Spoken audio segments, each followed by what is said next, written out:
Да днес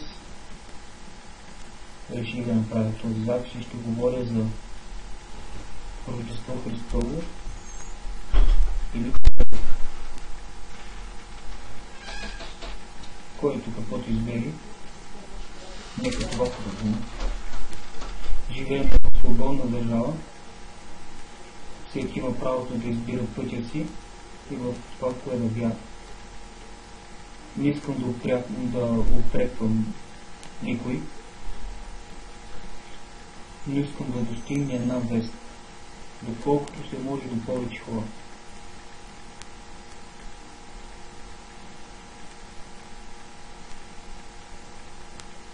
И искам преди да започна да говоря, да се помоля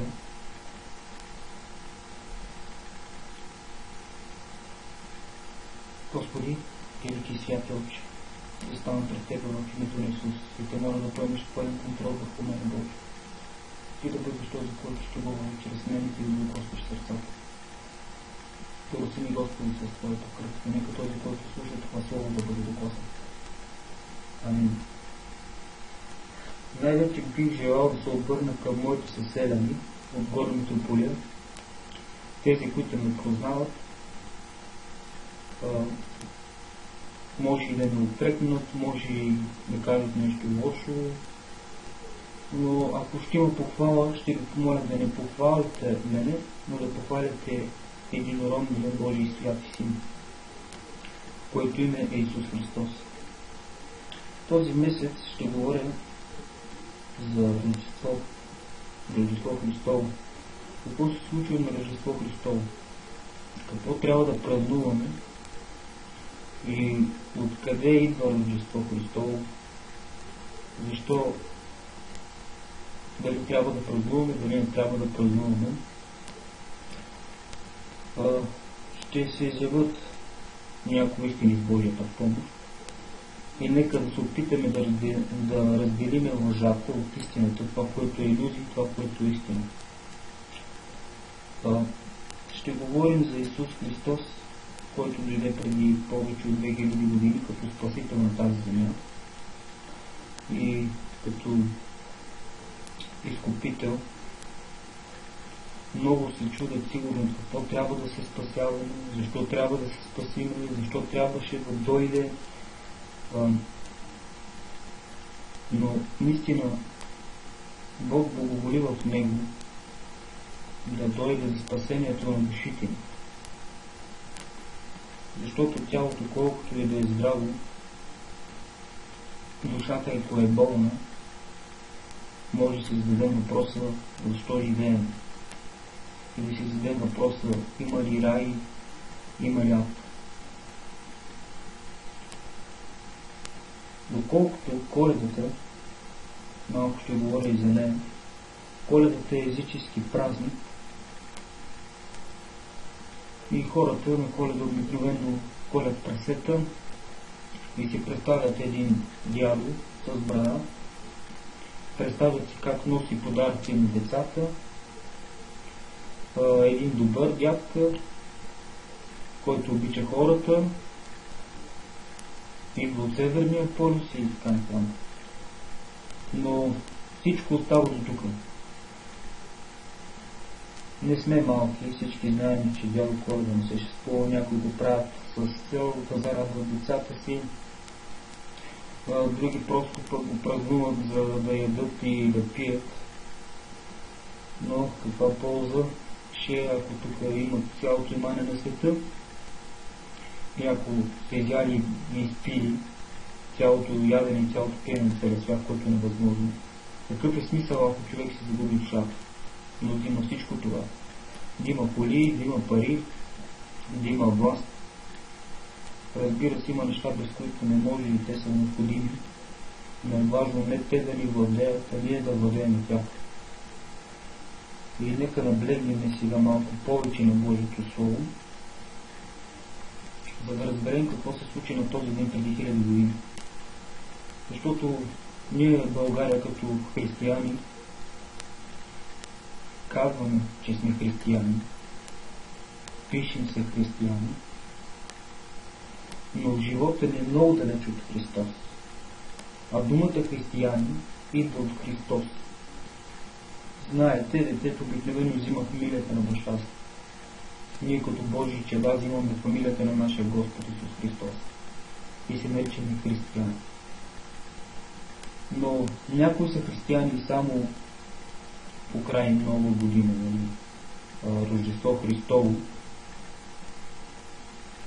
Каза са по новините по телевизията малко Исус Христос, така, той се роди, но повече са наблягали на дядо Коледа, обичат децата, почват по телевизията коледни намаления,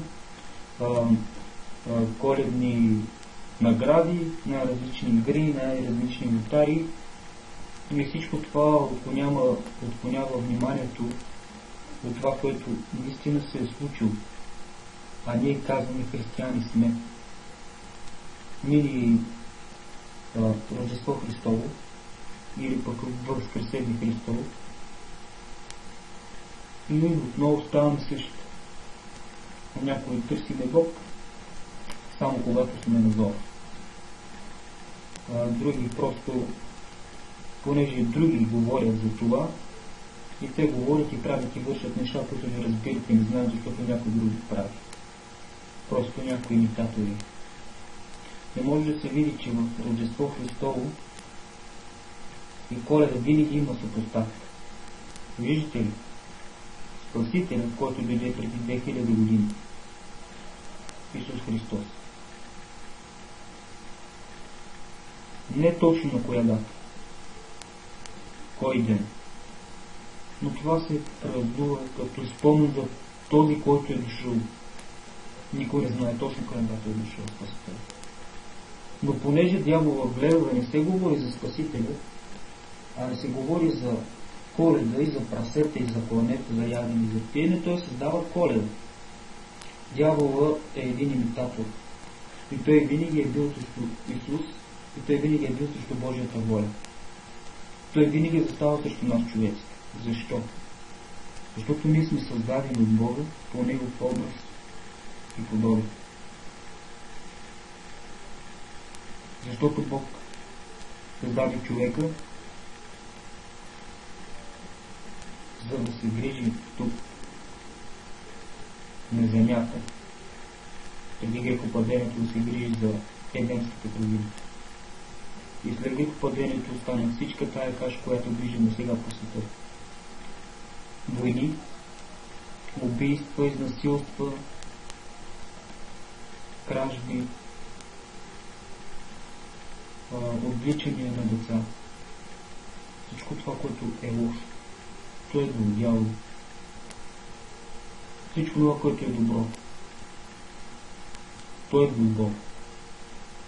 Посредством Исус Христос. И как стана това? Ще прочетем от Словото в Евангелието според Матей. От 11 стих. За да разберем какво се е случило преди малко повече от 2000 години. А раждането на Исуса Христа беше така, след като бе сгодена майка му, Мария за Йосиф. Преди да бяха се събрали, тя се намери непразна от Святия Дух. И мъжът Йосиф, понеже беше праведен, а пък не искаше да я изложи, намисли да я напусне в тайна. Но когато мислеше това, ето ангел от Господа му се яви на сън и каза: Йосифе, сине Давидов, не бой се, за да вземеш жена си Мария, защото заченатото от нея е от Святия Дух. Тя ще роди син, когото ще наречеш Исус, защото той е, който ще спаси людите си от греховете им. И всичко това стана, за да се сбъдне реченото от Господа чрез пророка, който казва: ето, девицата ще зачене и ще роди син, и ще го нарекат Емануил, което значи Бог с нас. И тъй Йосиф, като стана от сън, стори както му заповяда ангел от Господа и прие жена си, но не я познаваше, докато тя не роди първородния си син и нарече го Исус, или превод Спасител. Така. Раждането на Исус стана по свръхестествен начин.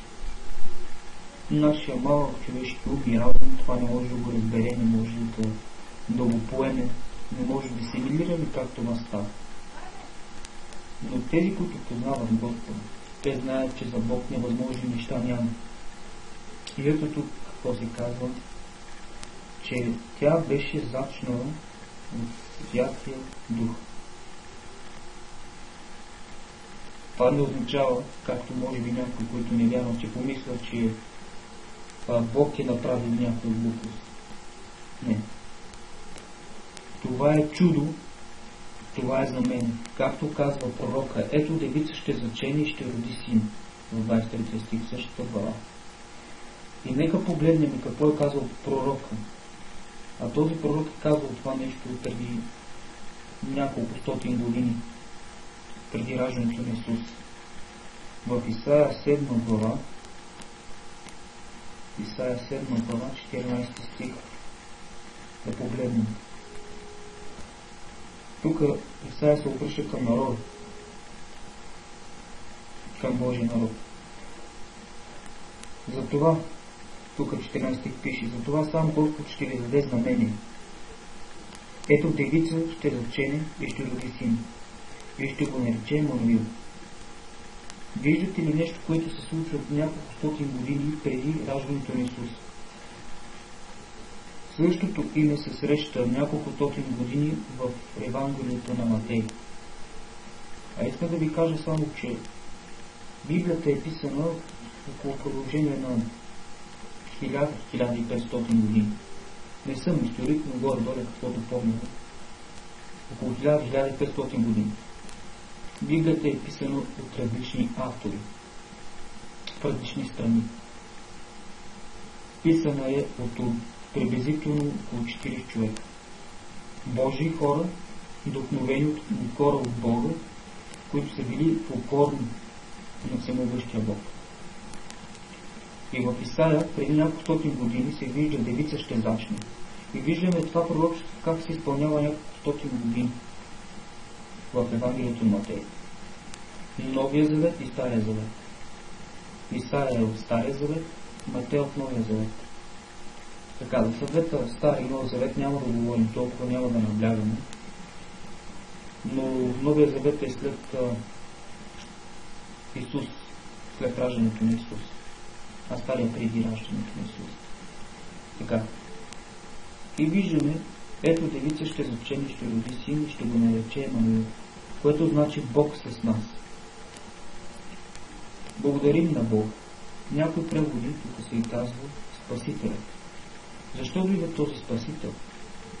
Ще разберем, ако продължим да слушаме. Който желая, разбира се, този, който не иска, може да угаси по всяко на време видеото, дори да се присмее, дори да обиди. Има един отгоре Бог, който гледа. Но аз чувствам вдъхновен и длъжен да кажа тази Божия вест, хората да учат какво е Рождество Христово. Не само да го споменават като буква, а Рождество Христово да бъде почитано. Не самия ден, но самия Господ, самия Спасител. Да си спомним, че на този ден преди 1000 години дошъл Спасител. Така, първородният син на Мария Исус Христос. Така, в Лука 8 глава 14 стих може да прегледаме още нещо от 8 глава, така, 2 глава, извинете, Лука 2 глава от 8 до 14 стих. Само да намеря 2 глава. По същото време, когато Исус се е родил, той се е родил в Витлеем. Нека прочетем малко за това. А в тези дни, ще прочетем от първия, а в тези дни излезе заповед от кесаря Август, за да се направи преброяване на цялата земя. Това беше първото преброяване, откакто Квирини управляваше Сирия. И всички отиваха да се записват всеки в свой град. И тъй отиде Йосиф от Галилея, от града Назарет в Юдея, Давидовия град, който се наричаше Вифлеем, понеже той беше от дома и рода Давидов, за да се запише с Мария, която беше водена за него и беше непразна. Тук отново се казва, това другото Евангелие. Малко се различават, но това е авторите, понеже от свидетели са написали техните Евангелия. Нека продължим. И когато бяха там, навършиха се дните да роди. И роди първородния си син. Поби го и положи го в една ясла, защото нямаше място за тях, гостилница. И на същото място имаше овчари, които живееха на полето и пазиха нощната стража около стадото си. И ангел от Господа застана пред тях, и Господнята слава ги осия, и те се оплашиха много. Но ангелът им рече: не бойте се, защото ето благовествам ви голяма радост, която ще бъде за всичките люде. Защото днес ви се роди Давидовия град Спасител, който е Христос и Господ. И това ще ви бъде знакът. Ще намерите младенец, повит сложен в една ясла, и внезапно заедно с ангела се намери множество небесно воинство, което хвалеше Бога, казвайки: слава на Бога във висините и на земята мир между човеците, който е Неговото благоволение. Искам по-специално да прегледаме от 8 до 14 стих. Ангел идва, явява се на овчарите. И какво й казва? Казва, че ще намерят дете, повито в ясла, Спасител на всички народи. Обикновено ние хората си живееме един, бих казал, еднообразен живот. Живеем един безцелен живот и живот без смисъл. Не намираме смисъл в живота. Някои не намират надежда. Едни намират надежда в алкохол, други намират надежда в цигарите, други намират надежда в тревите, в наркотиците. За тях това е тяхното спасение. Спасение от кое? От душата и която плаче. От душата и която страда. Това за тях е спасение и утеха. Но виждате ли преди 1000 години? Преди 1000 години, приблизително в тези дати, този месец, декември, е дошъл Спасител на земята.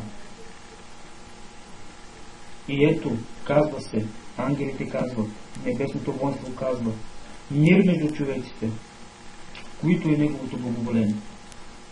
Бог благоволи в нас човеците, чрез Исуса Христа. Чрез Исус, чрез Неговата жертва на кръста и Неговата правда. Но ако искаме да прегледаме малко по-подробно кръста, ще прегледаме Него. Защото Исус, този Спасител, дойде с мисия, дойде с цел. Вместо да намираш утехата в алкохола и спасението в алкохола, в наркотиците, а някой дори в секса. Да, може да звучи смешно, но някои дори в това намират утеха и спасение. Да се спасят от положението, което се намират, от трудностите. Но знаете ли, тая утеха и това спасение е за малко. То след малко пак идва и пак започва да тормози. Но когато дойде истинският Спасител, Той те спасява истински. Спасява те за винаги, спасява те за постоянно, защото Той е вечен. И в Него е Неговото благоволение. Но как можем да получим това спасение? Спасение на душата, бих казал. Душата да се спаси. Един човешки живот колко е? Един човешки живот е приблизително 70-80, а някои не изкарват толкова. Млади хора погиват. И къде отиват душите им? Никой не си задава въпроса. Какво става преди смъртта и какво става след смъртта? Но сега е времето за спасение.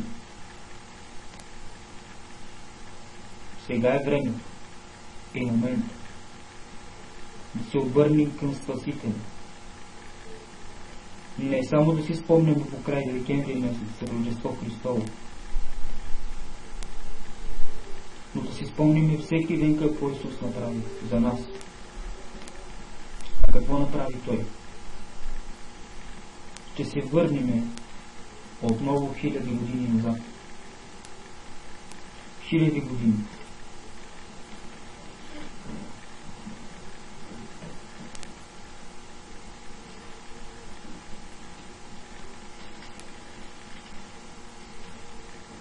Когато Адам и Ева се грешиха в градината, когато те изядоха плода на познанието, никъде не се казва словото дали е било ябълка, дали е било тиква, дали е било круша, дали е било слива или нещо такова. Казва се плод на познание. Но отново някой човешки мозък е измислил ябълка. Но истината е, че никой не знае какъв бил плодът. Плодът дори в момента може тук да не съществува. Не знаем как изглежда. Не знаем как се казва. Но има предположение, че този плод е възможно да се казва грях. И когато Исус, по-точно видението, когато Адам и Ева съгрешиха в градината и ядоха от плода, Бог тогава ги изгони и ги наказа и ги прокле. И към змията, която излъга Ева, всички знаят историята. Той я прокле. А коя е змията? Старовремската змия, която се нарича дявол и сатана. Този, който подлъга Ева, както лъжи и днес народите да се греши. Той подлъга Ева и днес подлъгва всеки един от нас да се греши. Идва и ги изкушава. Идва и ви дава празници. Празнувайте, яжте, пийте. Но душите ви им принадлежат, казва дявол. Той си го казва на себе си и се горде и се радва. Искам да знаете, че дявол ви мрази. Дявол не ви обича, дявол е реален. Също толкова, колкото аз и ти сме реални. Бог е реален, Спасителят е реален, раят и ада са реални. Повече отколкото аз и ти сме реални. И ще ви прочита от Словото в Битие, 3 глава, 15 стих, как Бог се обръща към змията, която е Сатана, и му казва: ще поставя вражда между тебе и жената, и между твоето потомство и нейното потомство. То ще ти наранява главата, а ти ще му нараняваш петата. Нека обърнем малко повече внимание на този стих. Вражда между тебе и жената. На друго място се казва между семката на жената и твоята семка. Знаем какво е това. Защо не се казва мъжът? Защо не казва, не се обръща към змията да каже оценката на мъжа, но специално оценката на жената? Защото, както го четохме в Исаия 7 глава 14 стих, девица ще зачне.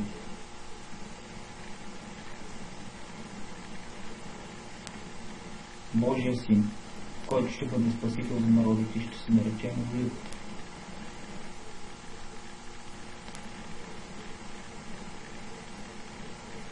трябваше да бъде жена. Трябваше да бъде зачнато Светия Бог. Защо? Защото този Спасител трябваше да дойде в плът, в тази плът, в такава плът, да бъде като човек, за да може да поеме греха на човека. Защото греха на човека е в плътта. И посредством това се заразява и душата, заразява се и духа. А Словото казва, че наказанието на греха е смърт. Спомняте си, може би някой вас да знаете историята за Ной, когато Бог унищожи човечеството поради греха, но виде Ной праведен и той спаси Ной и семейството му. Бог днес отново търси хора, които да спаси, и подава ръка на всеки един, било грешник, било праведен, за спасение, защото и праведен ни един няма, казва Слово. Правдата е само Исус Христос. Защото Той пое греха на човека в неговата плът, за да бъде човека простен, да му се прости до греховете, за да не бъде наказан така, както беше по времето на Ной с потоп тогава. Но само, че сега наказанието ще бъде вечен огън в огненото езеро. За тези, които не са повярвали в Спасителя Исус Христос, които не са го приели. И защо тук се казва главата? В 3 глава, 15 стих. То ще ти наранява петата, а ти ще го наранява. То ще наранява главата, а ти петата. Значи, тук се говори за Божия Спасител, семката на жената. Божия Спасител, Исус Христос. Обикновено главата контролира цялото тяло, всички знаем това. Ако главата е смачкана, то и цялото тяло няма да функционира. Нали? Няма да можеш да се движиш, няма да можеш да говориш, ще бъдеш сразен.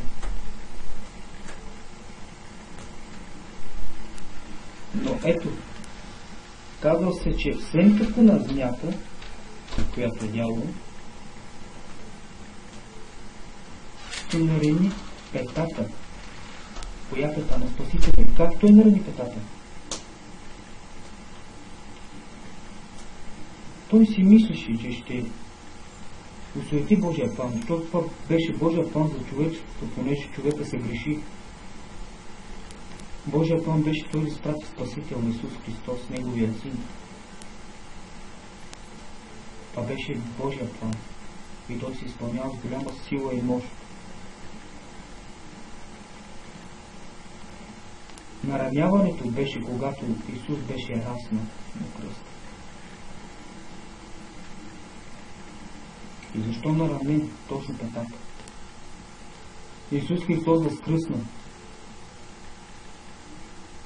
Смъртта не можа да го победи, защото Словото казва: аз съм животът и възкресението. Който вярва, не ще умре, но ще има вечен живот. Тук става на въпрос за душата. Вечен живот на душата, защото това тяло, както казах по-рано, то е временно. Тук сме на тази земя с цел и с мисия всеки един от нас. Всеки има определена цел. Но всеки решава дали да последва Спасителя и да бъде спасен, или да живее по начин, от който иска той. Смачкана глава. Това означава смачканата власт на Сатана над всеки един, който повярва в Исус. Ти дори да не вярваш, дори да не вярваш в Спасителя, стига да повярваш, ти си победил Сатана. Дявола го знае, но ти не го знаеш. Ако ти разбереш, че може да победиш Сатана чрез вяра в Исус Христа, чрез Исуса Христа, ти ще победиш и греха, и Сатана. И Бог ти дава на тебе власт вече. Както е било преди 1000 години, Той възстановява нашата душа, възстановява духът ни и властта, която ни беше дал преди 1000 години, кога създаде човек.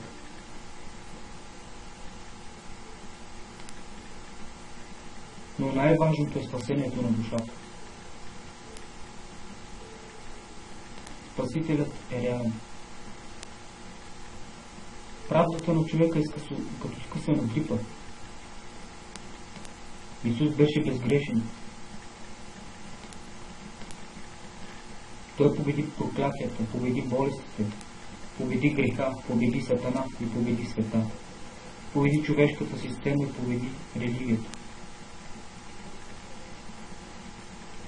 Но дявола, понеже не иска да остави своите, а кои са неговите, тези, които са в света и не вярват в Исуса Христа, той ги държи едните чрез парите, другите чрез жените, другите чрез наркотиците, чрез алкохола и още много неща. Човек се грешава дори в мислите, в умът си. Толкова сме грешни. Не можем да бъдем съвършени, не можем да бъдем идеални. Но един е съвършен и идеален. Този, който дойде преди 1000 години в плът. Исус Христос от Назарет. Който повярва в Него, че Той е умрял, че Той е възкръсна и че има вечен живот, ще се спаси, но да вярва с цялото сърце и да следва истински Бога, да бъде верен на Бог. Спасението днес се дава по благодат. Благодат означава незаслужена милост.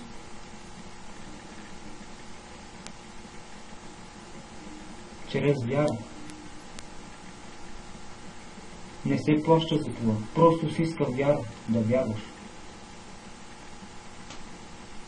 Може би се питаш някои неща в живота ми, защо се е на мен, защо се е аз, защо се е, то няма Бог, Той не съществува, няма Спасител.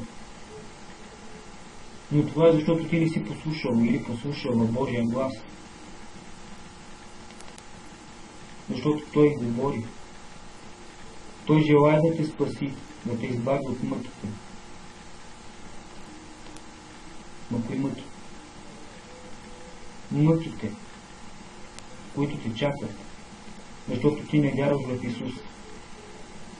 Пътят на Бога е тесен и трънлив. Може да се нараним, може да паднем, да се ожулим. Но Исус ще ни подаде ръка и ще ни дигне. Това е да си Христов последовател, да вярваш на Бога, да вярваш в Исуса, да вярваш в силата на възкресението. Всички знаем, бих казал, Исус те обича и ти го знаеш. Но може да си човек, който казваш, не ме обича. Аз не заслужавам просто. Аз толкова неща съм направил. Но знай, изповядай греховете си пред Бога. Той е верен и праведен да ти прости. Дявол е този, който ти нашепва, че не заслужаваш просто, че не заслужаваш милост. Бог за това дойде, за твоята душа, защото е ценен. Исус за това дойде. Защото ти си създаден от Неговата ръка. Или създаден.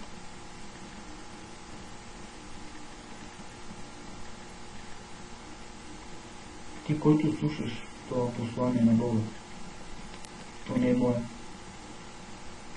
То е на Бога. Знае, че Той те обича и те познава и знае твоите мисли и помисли.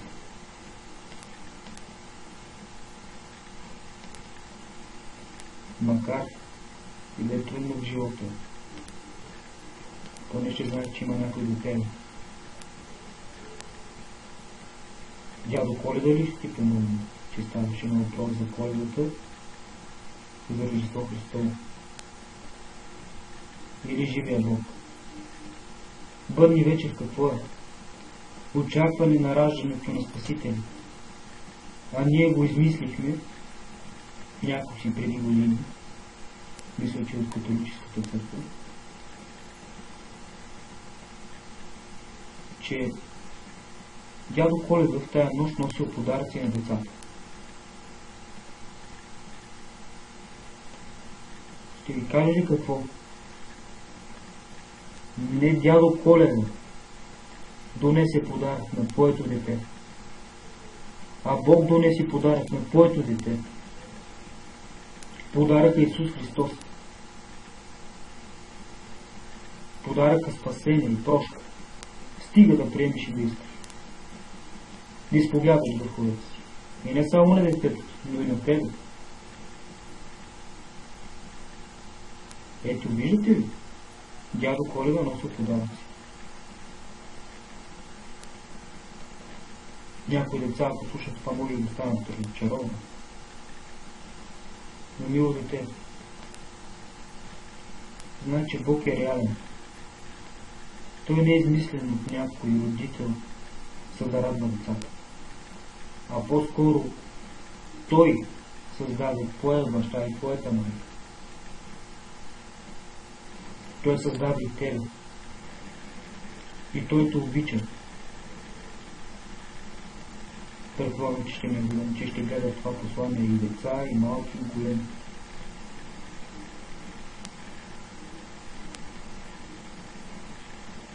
Рождество Христово няма нищо свързано с колене на прасета, няма нищо свързано с ядене и пиене. Яш и пий на корен, казва сегашния свят, и си носи новите дрехи. Но ти,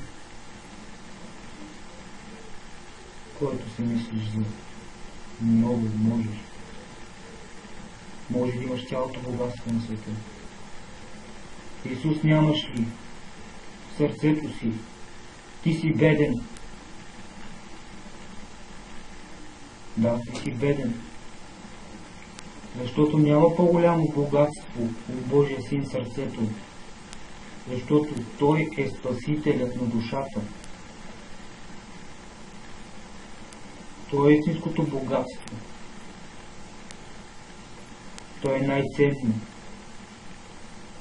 И ти сам решаваш дали ще бъдеш спасен. Или не, с твоята собствена воля. Дядо Коледа не може да те спаси. Дядо Коледа, тази илюзия на дядо Коледа може да ти донесе смърт на душата. Може да те направи да се напиеш и да преядеш, понеже трябва да празнуваме Коледа. И после, какво става? Да ядеш, да се напиеш, да чудиш къде да вървиш, нали, знаем какво става с това. Да върнеш. Докап от Бог, ако поемеш истински, с искрено сърце, да приемеш Словото на Бога и спасението, то остава за винаги в сърцето. С вяра да го задържиш.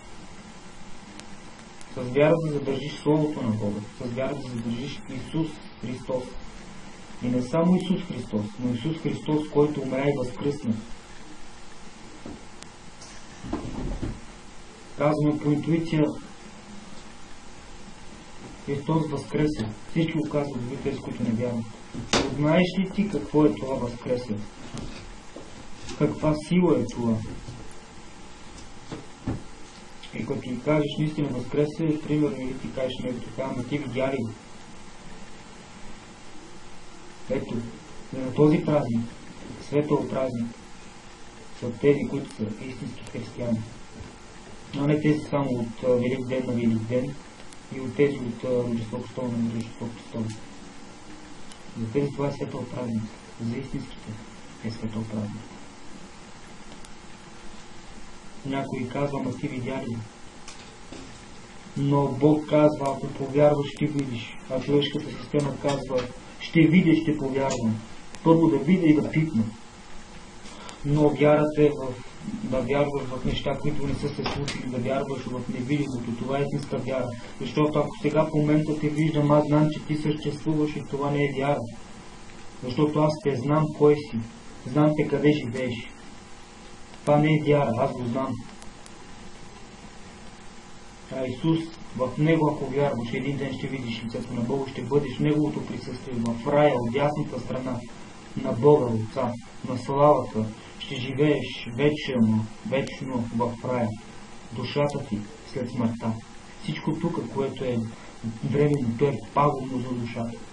Може да употребяваш и компютър, може да употребяваш пари, но то започне да те владее, да ти поема целия ум, да ти поема цялото сърце. То е пагубно за душата ти и носи смърт, колкото и странно да ти звучи. Нямаш ли Исус в сърцето си, нямаш живот. Нямаш ли Исус в сърцето си, нямаш спасение. Ето това е Спасителят. Ето това трябва да празнуваме, че Исус Христос дойде в път за спасение на нашите грешни души. Праведен няма нито един. Той е праведният. Той е безгрешният. Той е съвършеният. Опитайте се да потърсите Бога и да го познаете. Търсете го с цялото сърце, с всички уми, с целия си разум и ще го намерите. Той ви познава и знае вашите сърца. Но вие сами решавате. И за Велик ден какво измисляте? Ще боядисваме яйца, едното за здраве, другото за какво, друго за това. За здраве, късмет и щастие. Нямаш ли Исус сърцето си? Няма да имаш това истинство. Яйцето е боядисвано, то какво здраве ще донесе. Но ето отново се заменя, че трябва да се говори за яйцата, но не да се говори за Исус, който е Спасител. Ето отново дявола пуска заблудата. А тя, ако си отвориш очите, разбере, че това е заблуда и това е лъжа. Добре за тебе, добре за твоята душа. Ще извинявате, че камерата ми засича, поне звукът да се чува добре. И ако казва, че Исус не съществува, че Бог не съществува, огледай се. Огледай творението, огледай звездите, огледай луната, огледай земята. Случайно ли е станало? Би казал, не, учените са изчистили, колко помня това ще кажа, учените са изчистили, че ако сме с 1 метър по-близо към Слънцето ще изгорим, ако сме 1 метър по-назад Слънцето ще бъде лед. Това е мъдрост. Бог силно и мощно държи Вселената в ръката си и Той е определил всичко. Определил е времената, в които ще се родиш и на кое място ще се родиш. И Бог заповядва днес на всички човеци да се покаят и да се обърнат от злите си пътища, да се обърнат от суетата, да погледнат към Бога, да се покаят. И Той няма да държи бележка за всичко извършено в незнание.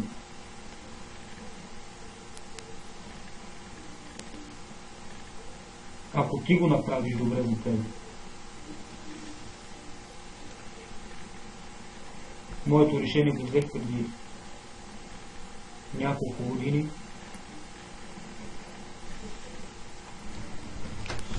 Но последствие с времето, светата на този свят ме излъгат. Започнах да пуша трева, да се напивам,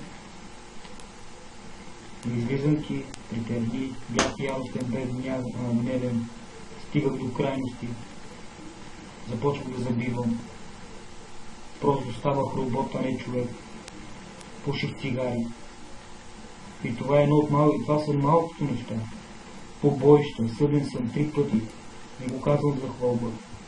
Съден съм 3 пъти.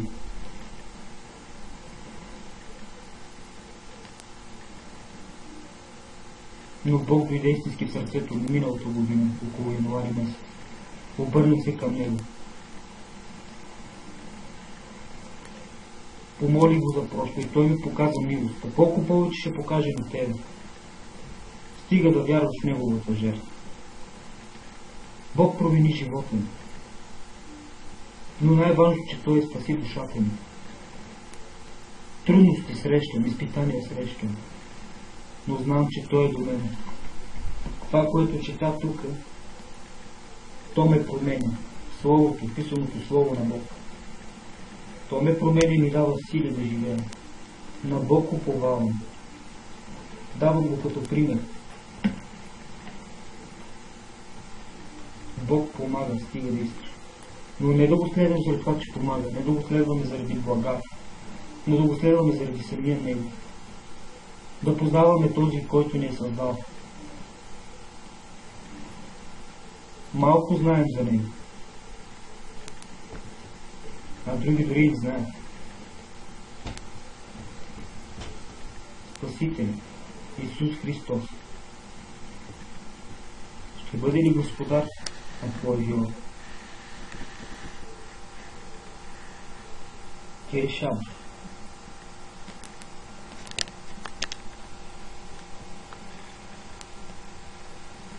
Ти решаваш. Дали ще вярваш на суетата, лъжата и измамата?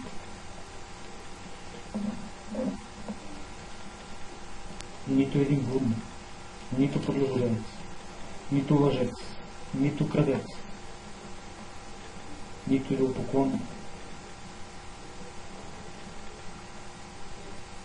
няма да влезе в Божието царство.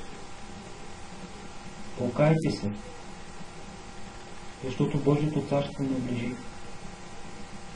Много скоро Исус ще дойде, за да вземе своите горе на небе. А тези, които не са повярвали в Него, са обърнали гръб, ще бъдат осъдени. Ще бъдат осъдени, ще бъдат хвърлени в огнени бездни.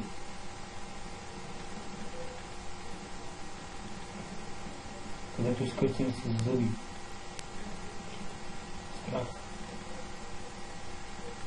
Сега е времето, докато сме живи, да вземем своето решение. Малкото дете, което се роди в яслите, стана голям мъж, който изтърпя цялата болка, бичуване, удране с прътове, слагане на венец, трънене на главата, плюене, биене, габрене, подигравки и всичко това той е търпял заради теб. Това беше неговата мисия. Да те спаси. Той е великият и славен. Ако вярваш с сърцето си и изповядаш с устата си, че Исус е Господ, ще се спасиш. Но не е само да повярваш. За малко.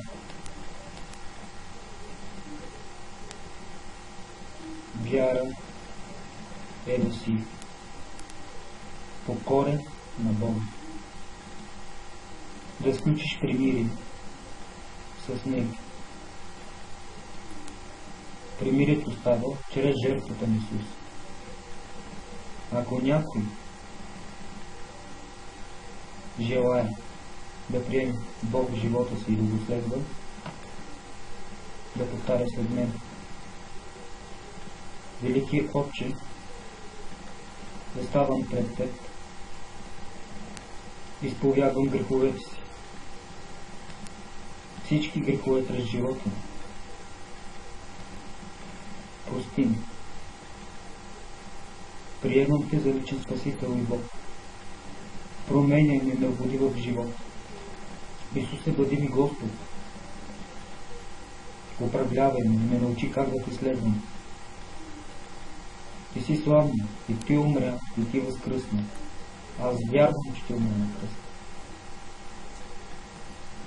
Аз вярвам, че Ти възкръсна и че в Теб е живота. Исус е избора на живота. Амин. Който се помоли с тази молитва, знай, това е само началото. Ти трябва да продължиш да следваш Господа и да ходиш на църква. Да намериш църква, където ти говори истината и истинското Евангелие, където е истинското присъствие на Святия Божи Дух, и да бъдеш там и следваш Бога. да слушаш Словото на Бога. Моли се всеки ден. Чети Словото всеки ден, ако имаш Библия, или ако нямаш, можеш да намериш. И в интернет можеш да намериш електронни Библии и да четеш Словото на Бога. Там ще познаеш истински Спасител Исус Христос. Той е Божия Син. Той е Спасител. Той е и човек, и Бог. 100% човек и 100% Бог. Затова се разпечели жена. Ако някой има въпроси към мен, може да намери Фейсбука ми да ми пише, ако мога ще отговоря. Предполагам, това ще бъде споделено във Фейсбука. Следвай Бога и проповядвай за Бог, за Исус Христос. Говори, че Той е възкръснал, че Той е умрял и възкръснал. Говори за Исус. Сега е моментът да говориш на своите близки, за да се спасят и те. Да бъдат и те с тебе, говоря в тая. Бъдете благословени в името на Исус. Нека Божия святи Дух да ви докосва и да ви води във всяка истина. Коледата е измислена от дявола от хората. Това запомнете. Това е лъжа. Исус е Спасител и нека говорим за Исус Спасител, а не за Коледа и не за яйца на Великден като Той. Божията благодат, ако рекал Бог, сигурно по край Великден ще направи още някой видео, не знам. Ако съм бил многословен, простете ми. Бъдете благословени в името на Исус и Божия мир да бъде върху вас и домовете. Амин. Господи, отдавам Ти цялата слава, почит и хвала на Тебе. Благодарим Ти за Твоето присъствие. Благодарим Ти за Твоето Слово. Моля Те, Господи, Ти да ожилиш сърцата на всеки един с Твоето Слово. Моля Те, Боже, мир между човеците. Слава да бъде името Ти. Амин.